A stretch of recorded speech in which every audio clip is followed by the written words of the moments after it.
So let's start with Maggie. I would like to ask, how do we know when we are worrying unnecessarily as exposed to when we think this kind of thinking is useful, helpful, or needed? Also, what are your thoughts on, is worrying ever applicable? Who wants to start with that one? I'll start with that one. Well, first off, I think, in my opinion, worrying is never useful because in the worrying, it's just creating the thoughts and getting them going faster. And it creates a dust cloud. You can't see through it. The worry clouds our judgment. And um, yeah, I think the best way to notice and step, well, when you catch yourself in that worry, and this is something I've been working on all day today, is see it that it's just thought.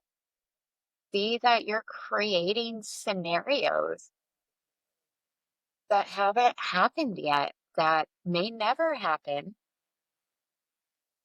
And the experience that's creating is not a pleasant one.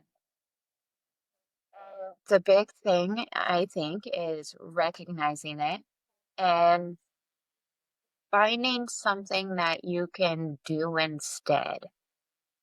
That's what works for me right now is the kind of just trying to do something productive and move forward and stay busy. That's what I'm doing today because my mind's a spiral today, you know. It's my son's first day of sixth grade and it's a new school and it's a new thing. And I can sit here and be worried all day until he gets home at 4 o'clock this afternoon and ruin my whole day.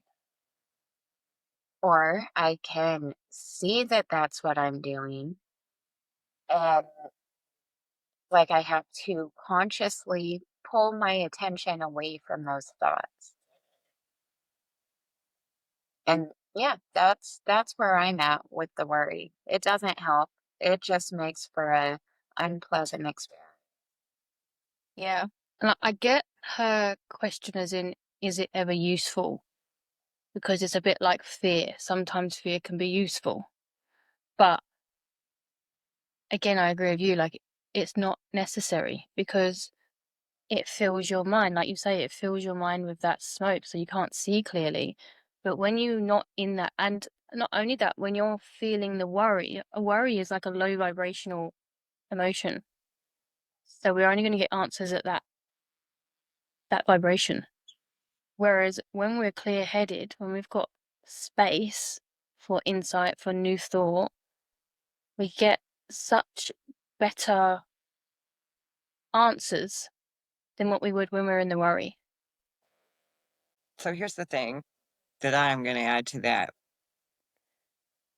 And I think this is really necessary for everybody to just kind of take in and see that, like they've both pointed out, worrying is just going to speed up your thinking, right? And you're going to be in a thought storm and you're not going to have any space of clarity. But more so than that, here's the thing about worry, you're wasting your energy. You're 100% wasting your energy because no amount of worry is going to change the outcome of anything ever. So it's useless. And like Melissa said, I get where you were asking in some situations, can it be useful? I don't think so. I really don't. Just because you're not coming from a space of clarity and it will never, ever change the outcome of anything. So I love you, Maggie. I hope that answers your question. It's a bit like also the same scenarios like with panic. Like when you're trying to float on the water, the more you're worrying, panicking, whatever it is, the less like you are to float. And it's only until you let go of that that you're like, oh, I can actually float very easily. And then you can swim to safety, you know? Yeah. You know, when I think about worry, it makes me think of the dust devils.